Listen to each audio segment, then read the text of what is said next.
Hi there. My name is Donna Peterson, and you are listening to the B2B Marketing Excellence Podcast. I'm going to take you on a journey all around the world where we're going to talk with business owners and business leaders about marketing trends and techniques that are going to help you stand out from your competition. So let's roll up our sleeves and let's jump in. Today, I am so excited because I'm going to be talking with Renee Johnson. Renee Johnson is the founder and chief learning officer at Third Coast Learning. Why this is important is because Renee has a very interesting way of looking into this great resignation we all hear about in the news. So let's jump in with my first question I had for Renee. My first question, which everyone already knows, is COVID hit.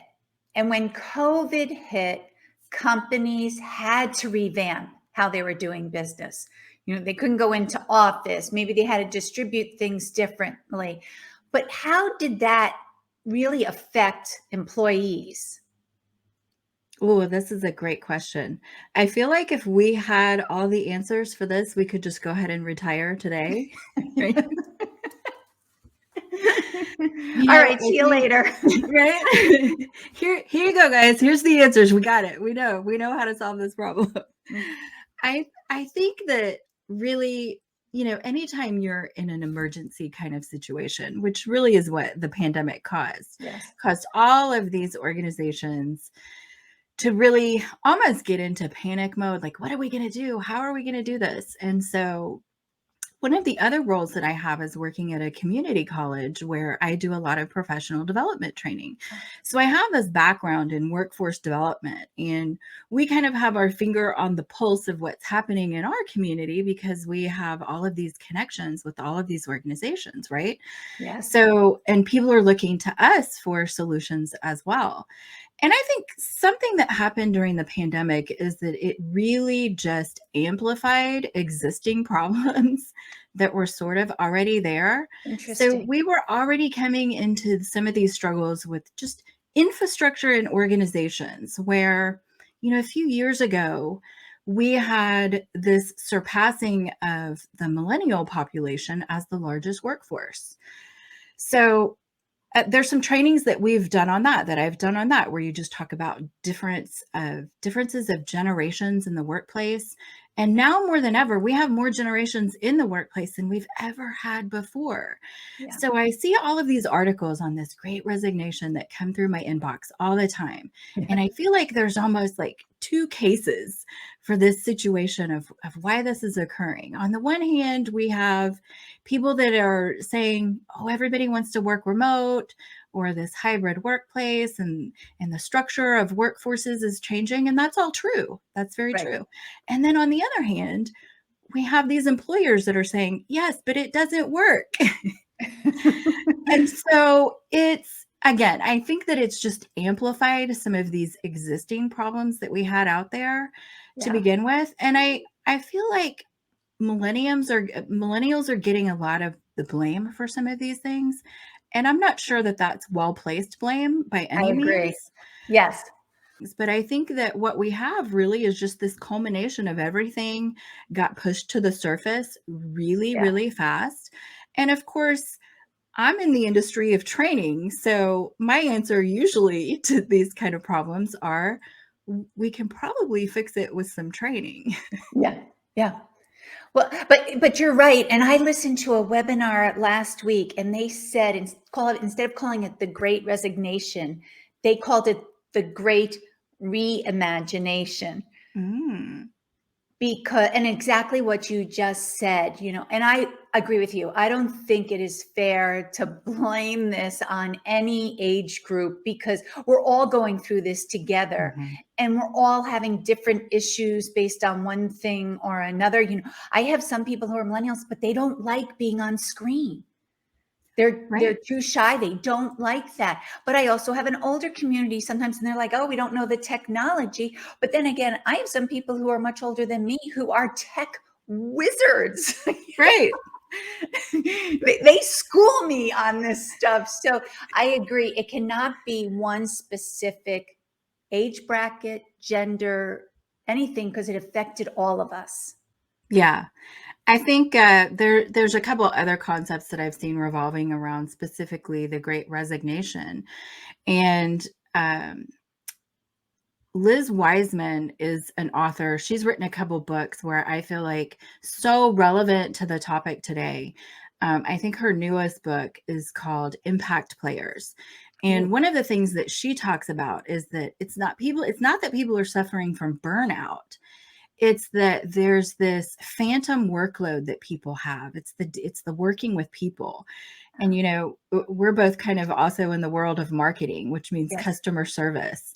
And it's those frontline employees that the more you work with people, Yeah. I feel like sometimes the quicker you could get to that burnout, right? Mhm. The problems usually stems around just working with people and how to build those kind of relationships, whether it's you're in sales and you're building relationships with your customers. Yeah. In a lot of the customer service training I do, I feel like sometimes we forget about the most important customer, which is your internal customer, which are your Your employees. coworkers, your Yeah. colleagues. Yeah. We always talk about when you're saying about marketing, people say, oh, we got to get new prospects. And I'll be the first one to say, well, what about your customers? Make sure you're showing them the love.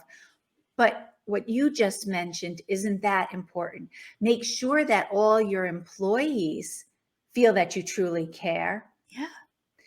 And when you're talking about burnout, I've gone into companies where the employees didn't even really know what their role, what they were supposed to be doing for their role, Yep. and what the main objectives were for the company. Yeah. And then you have a pandemic getting thrown in, and Yeah. everyone all of a sudden has to manage more technology than they ever did before. Yeah. And oh, by the way, did we train anyone how to use that technology? Of course not. We all sat home in what was that, March of what, 2000? And just be like, okay, now what do we do? Zoom? What's Zoom? Right. Right. Yeah. And it is. So we all did have to quickly evolve and pivot for this. But I agree, people don't know within companies what their job responsibilities are. And a lot of Yeah. times employees don't know what the company's mission is or what the Oh, company's yes. main goal is. Yeah. So I think you have a little bit of this, um, people think they're going to go into this organization and be enlightened. And so there's this disenchantment that happens. And I think people are looking at that as burnout. But really, I think sometimes it's just that they're not being pushed in the right direction, right? Like people have this feeling of maybe it's not burnout, maybe it's just that they're lost and they don't know where they're going. If Yeah. they don't know what the organization's vision or mission, Yeah. okay, Yeah. maybe we know what the company's for, but how do we get where we want to go? Yes. And that's where what I do comes into play. I mean, that's basically what I say I'm your guide. I help you navigate through these problems, right? And this is Yes. what having a mentor is all about. Yeah. It's so helpful. Well, because I think you go in and you're a third party. So you're able to come in, assess everything, and give clarity. And I think, I read an article I think that came across my inbox this week or last week, and it kind of had a different take on some of this too. And that is that now data is coming in where, yes, you have this great resignation, people are leaving, but they're also realizing that the grass wasn't greener on the other side. And now Yes. they're wanting to come back because Yeah. once again, they're becoming disillusioned. And these aren't millennials that this is happening to, these are people of my generation or baby boomer generation, wherever it is, Yeah. it's Yeah. happening to everyone. So I think it's this is where now more than ever, having the ability to have that expert, that mentor, that guide that can help you, not just within your role as an organization, but also, what are you doing to improve yourself? Yes. You and I had this conversation, I think the last time we spoke, and that was about, I'm so lucky that at one point in early in my career, I Oh, had this yeah. person that did that for me. Mhm. really pushed me where I didn't think that I could go. And I think sometimes we just need that help. We need that little extra help, that little extra guide. And that's where I come into organizations and help them figure out. Sometimes, believe it or not, organizations don't have a vision or mission. How No. Oh, how on earth can they get where they want to go if they don't even know where they're going? I mean, I'm all for being spontaneous. If we want to take a road trip, let's get in a but you're car not and going put out put for, away the navigation system, but yeah. sometimes you need to know where you're going. I don't know if you're going to hire people and have a business, you better have some good mission or navigation on where you want to go. It's Right. very important. I think that there's a lot of conversations around being a mentor, being a coach these days. And Yes. I think really it's kind of a difference of semantics. Like, what's the different, people will say, what's the difference between a coach or a Yeah. tutor or an educator, a trainer, whatever. And I have a couple of examples that I think helps put that in perspective that Yeah. maybe people can relate to. So I have two boys. They're both also in college now. And my younger son has always been into sports, always played Mhm. sports, right? So he's always had coaches. And he's Yes. played every sport there is, Oh, from I hear ice you. hockey to tennis to football, but baseball is his love. So Yes. lots of coaches. Yes. But I kind of realized along the way that those coaches were really coaching the team, right? And Mhm. sometimes they would help the individual players. But when my son got to this level where he wanted to be an elite athlete and decided Yeah. that this is something he really was serious about doing, and Mhm. by the way, he's playing baseball in college now. So, Yeah. yay. Yes. So, we had to hire these individual trainers to work with him Yeah. specifically to help put him on the right path, right? To Yeah. focus on what skill development he needed. What education did he need to help him get where he needed to be? So Yeah. he had great coaches, but it was that extra mentorship really that he was getting. and Yeah. and these paid help that we got, they really called themselves trainers, which I love because I'm also in the world of training. Yeah. And then I have another example. I'll use my other son as an example. He's an outdoorsman, loves the outdoors. A Yeah. few weeks ago, we were celebrating my birthday. We were in the hill country and there's rivers, and he loves to fish. Yeah. And he wanted to go fly fishing. And so we wanted to go into this fly shop, and I was like, well, can't you just, pick up a fly anywhere? And he's like, no, mom, it doesn't work that way. Hey, wait a minute. I Obviously think I see not. one I'm of not them into too. fly fishing. And he said, no, you have to go to the guide to tell you where the Oh, fish are, what they're feeding on today based on, what's emerging in, the natural world, what fish would naturally be ah, eating today. And that's how, fascinating. he has to go get that guidance just to know what it is that the fish are eating. So Yeah. I think everywhere in our world, we have this system that's set up, right, to help us get that Yes. guidance that we need. And we all need it, and we all benefit from it so many ways. Yes. But I think that that's the gift that mentorship gives us, right? Yes. It propels us into those areas where we maybe didn't see it before. So it's Yeah. almost like someone looking from the outside looking in. Sometimes when you're so entrenched in things, you can't see them.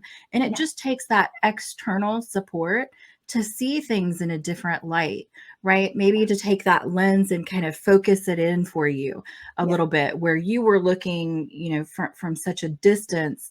They help you hone in and find that focus and figure out where it is that you need to go. And sometimes I feel like maybe that's the difference between coaching or specifically mentoring someone, where coaching maybe is bigger picture kind of stuff, Yeah. and mentoring is a little more focused in, Yeah. right? Simon Sinek, I think I might have even told you this the last time. He did a great video on mentorship, but he says a good Yes. mentorship becomes a friendship because it's a two-way street. You end Yeah. up helping each other based on the different perspective. Right. Yeah, it's like they help you, this mentor helps you find that why behind it, Yes. right? The mentee is getting the benefit of the mentor, but the mentor is getting something out of it too.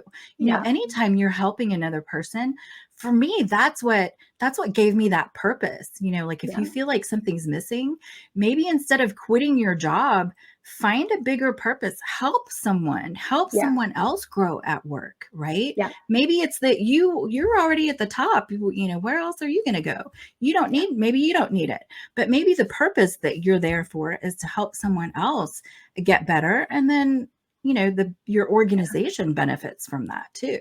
So you just have You're to right. find, everyone needs to find that. Well, I always say, and if you have a champion in your corner, and that's why I Yep. think of a mentor as a champion in your Yes. corner. Of course, I don't even like boxing, but I'm thinking about a boxing ring, Oh, where the yeah. boxer sits down and the person's Right. there. And yes, it's a coach, but it's a trainer. When you Right. have that champion who can direct you and put you in those areas that Yeah. they think that you're going to excel at because they can tell by your attributes, you Yeah. are going to succeed a lot of the time. And like you're going to find an area you would have thought you would have never have gone into. Right. Like for me, before I joined Toastmasters, I hated to public speak. I I would have never have done Right. something like this. I now lecture in church. I don't knock Mhm. the pulpit over. I do these lives because doing this, I have been able to have such great conversations like what I'm Yeah. having with you that I would have never had before, but it gave me that new spark of light, because Yeah. otherwise it was like, "Oh, we're gonna do this. We gotta do the same thing again this year," or whatever, and it just opens it up. So a champion in your corner is Mhm. is such a plus for people. For sure. Yeah, and I love that about Toastmasters. It's, people, you kind of become a Toastmaster, whether you're actively pursuing it. It's something that happens to you. Yeah, And you become this Toastmaster for life, whether you're going to meetings regularly or not. There's just something that happens to you. It changes yeah, you. This power of speaking and connection and growing, it's so powerful. And I think the power of that connection, right? The power of speaking, the power of communicating is so, so powerful. yes, It's, one of the few things that, I do a lot of research in my yeah, world, especially with skills and training and building training programs. And every week I'm looking at what are the top needs that organizations have, and communication remains at yeah, the top most needed, and most, not only most important, but also most needed, that organizations are saying our employees need help with this. They need to be better at communicating. And yes, Toastmasters is such an inexpensive, like it's this best kept yeah, secret. yeah, What an amazing opportunity people have, right? To yes. be part of that. It's so inexpensive. I think for me, one of the biggest shift changes, and coming from the world of training and leadership, I felt like I had a really good grasp on feedback, right? And Yeah, analysis, and being able to help people get better, because that's what training's all about, yeah, organizationally or individually, whatever. But there's this concept of Toastmasters that really focuses on the feedback in such a yeah, way that you would not believe, when someone new walks in, that you would look forward to someone telling you what you did wrong. yeah, Because in our society, we have this, oh, I was so bad. I didn't do it right. I missed yeah, this, or it was too long or too short, or I said too many ums. yes, But once you realize that when you get that feedback, it's the gift that makes yeah, your next speech, or whatever it is that you're working toward, that much better, yes, that's where the growth comes from. And yeah, it comes from recognizing the areas where improvement can be had. And you really begin to look forward to it. And then yeah, you start asking yourself, why isn't this happening in every facet of my life? yeah. But Oh, yeah, again, I think that's sometimes where that mentorship comes from. And I think, if we tie it all together with looking at the Great Resignation, I think that really a lot of organizations need to look inward and figure out, where are the areas that they can do better, yeah, right? And uh, in one of the organizations I work really closely with, they just lost a great employee that got poached by another organization. And so we were having this conversation about the importance of the exit interview. Yeah. And sometimes people wait until they're leaving an organization to Mm. tell the leadership what they needed. Oh, that's So I think interesting. in our organizations, we just need to do a better job of having that open door, of really wanting the feedback, not just saying, hey, my door's always open. You can tell me whatever you want, but really meaning it, Yeah. But asking isn't for it. and that, I think, like you said, it's with every relationship in your life. You Yes, know, with your kids, with your spouse, your friends, your parents, whatever it is, right. it comes down to communication. But I think people have to feel, not that it's a two-way street, but they've got to feel like they're really being heard. Yes. Yeah. Otherwise, they might say, well, that's a waste of my time. They didn't even, nothing changed. Right. For sure. And Yeah. And I I'm think looking, that if you're going to give it, you need to be willing to receive it. yes, Right. yes. It is a two-way street. I speak to a lot of women who they are having this issue where they don't feel like their voice is being heard, Yeah. or they don't know where they're at because they're not getting the guidance from management. Right. And that's where I wish they would open up and say, you know what, say, I need to have a sit down. I need to, but as a Yeah. manager, that's where it's great for the employees to encourage them to do that. But if you want to be a great leader, Mm-hmm. and we talk about relationship building, relationship building and marketing Yeah. is key right now. And I say, well, it's got to come down from above in a corporation. So if you want your Yeah. marketing team to do relationship building, hey, okay, C-level, relationship building with all your employees in your Yeah. organization by knowing, what is their goal? Like, what are their Right. objectives? It's not just to get a paycheck, because if it is, like you said, they'll get poached by the next company that might offer Sure. them more. So you've Yeah. got to offer them something else and And then showing them that chances are that person is going to leave and they're going to realize the yeah, problems exist at the other place too. And then they may want to come back. right. But during the exit interview, if maybe they did, pose what their problems were with the Yeah. job, they would have said, oh, I would have liked it if you told us this sooner. We could have done this, this, and this. Then, like you Right. said, they leave. They feel like they're in the same situation. They may think about coming back. Yeah. I used to deliver this customer service training for an organization, and I'm not sure who developed the training. It was a great training. I love delivering customer service training because I feel like there's so many personal levels to it too, Yeah. right? And there was this one statistic that was in there, and I kind of got fixated on this one statistic because I wanted to know where it came from. And the person that developed it, I don't know, I got it from someplace. So I drilled it down and found it. And it was the statistic that where we were saying that more than 90% of people do not complain or give feedback when something is wrong. And I drilled it down and found, I think it came from like 2006, the White House Office of Consumer Affairs, which apparently doesn't exist anymore, because I wanted to find a more updated Yeah. statistic and see if that, in the age of social media, if that's still true, because I feel like we're all telling everybody what they're Yeah. bad at these days. And I imagine that that's probably been reduced. But if you think about people i- that come across situations just every day, like at a Yeah. restaurant, like my husband almost never gives feedback. Yeah. We were at a gas station somewhere and the pump wasn't working. And I said, well, let's go inside and tell the person, that the pump isn't working. And they were Yeah. like, what? What? Why would we do that? And so we went inside and told the person that the pump wasn't working. They were Yeah. like, oh, well, nobody said that to us. So imagine how many hundreds of people drove into that slot and just pulled out and left. They could have fixed it sooner, right? So if Yes, we if know people, about these problems sooner, we yeah. have to become, and it's not about just, being nasty and giving nasty feedback or nasty Right. comments. I Right. think is, kind of the drudgery of social media, why people say that that's bad. We need to do it in a diplomatic way. We need to do it Yeah. in an effective way, in a way that's meaningful and beneficial. Hmm. But I think that as a society, we maybe need to get a little bit more comfortable with that so that things can get better. And I think once you have that mindset, it feels good. You Yeah. don't feel like personally attacked because someone told you did something wrong. Yeah. You feel like, oh, great. Now I know what to look. Now I have something to do. I have Yeah. something to look Yeah. forward to. Yeah. You're Yeah. working together to make it better. Yeah. Because Right. isn't that what we're all after? Yeah. So I would here's my think. question to you.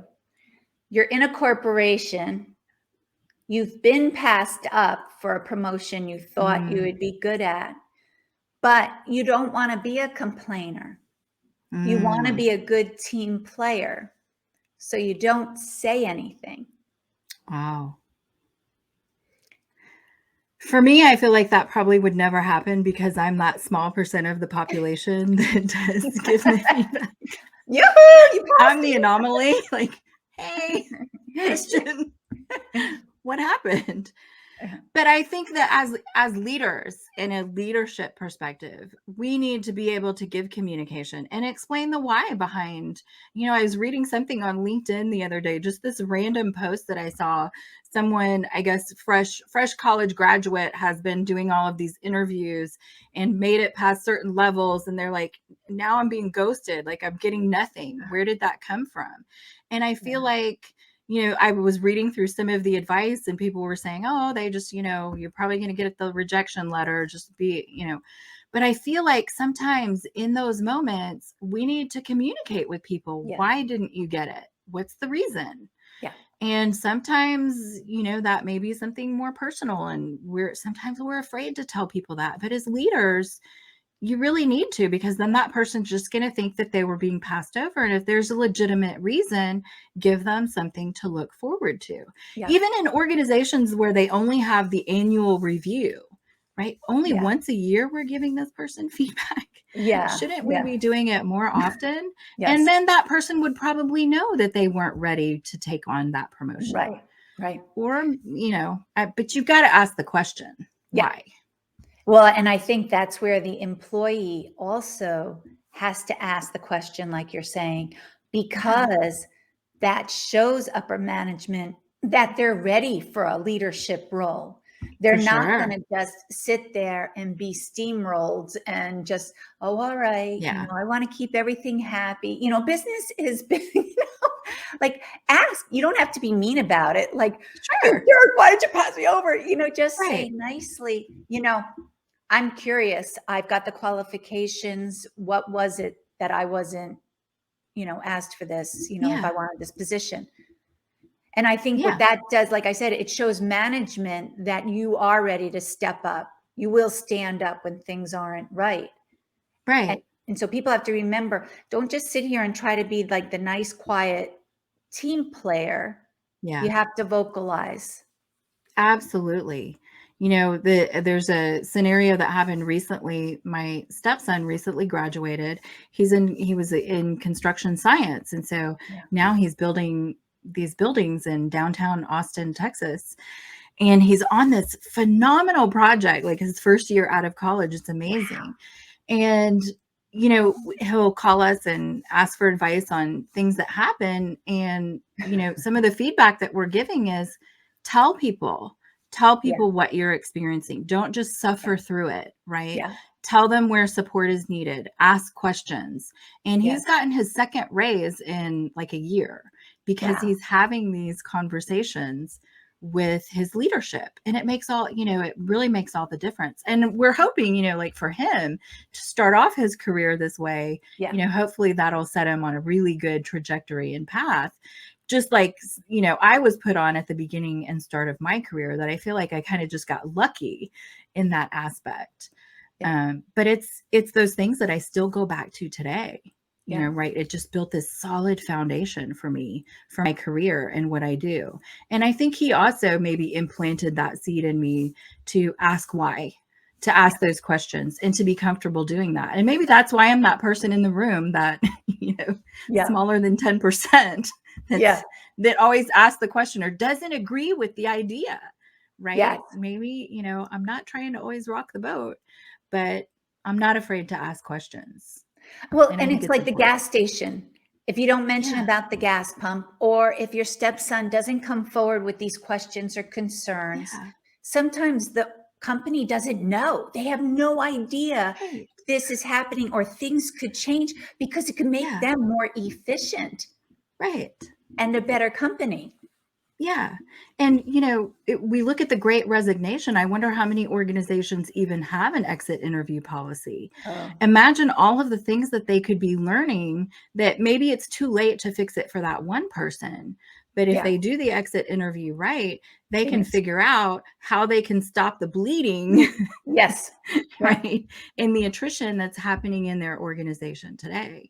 And I think it's just important to be the good listener, to ask the right questions, and to provide that ample opportunity for people to give that, right, in a Yes. meaningful kind of way, and be sincere about it. Yes. Yeah. Yeah. Well, you open up the conversation. You open Yeah. up the conversation so people can talk, but you can see it where companies, and this is where people have to catch themselves, whether you're a business or whether you're an individual, sometimes something bad happens and you get mad. So you get Right. mad that this employee is going to leave. You don't want to talk to them. You don't want to give them the time of day, but you're right. If Right. you can be a little bit more enlightened in how Yeah. you're handling it, you could stop the bleeding, but you Sure. also could set that little notion in their head of, oh, wow, look at this. They're willing to change. This Yeah. doesn't pan out. I'll come back. Right. And if this person was truly a great employee and it's someone that you don't want to lose, then you leave that window open. You leave that door open by asking those questions. And you say, hey, look, if you do want to come back, then I'm sure that we can implement some of these changes, or we can give you the support that you needed, or whatever it is that was missing that they didn't have before. It's That's all about that opportunity and continuing that relationship. and that's a very good point you just made. Because if a company says that to the individual about, come back if you'd like, Right. that opens it up where some people might be like, oh my goodness, I can't go back. Yeah. I can't ask for my job back. Right. Especially if the person who's doing the exit interview, at the end says, I understand it's all about learning and growing as an individual. We all have to test different things out. But if you find out that's not a good fit for you, please keep us in mind. They do Yeah. that, and that would be excellent. Right. But going back to a point you made about the turning off and on, that's another Mhm. thing management has to be aware of, because you do have the people who Yes. might be type A, or maybe you're just starting out. So you're trying to make a name for yourself. So you sit and you work really Mhm. long days, and that could definitely result in Oh, burnout. for sure. Yeah. I mean, burnout's a real thing. Yeah. It's just, I think some people are assuming that that's the cause of the whole great resignation. But for sure, yeah, there's definitely, I mean, I've seen it. My dad retired from ExxonMobil after many, many years. Exxon had this policy where you had to use your vacation. Mhm. And I kind of love that, right? I think, Yeah. they had some brilliant things that they would do.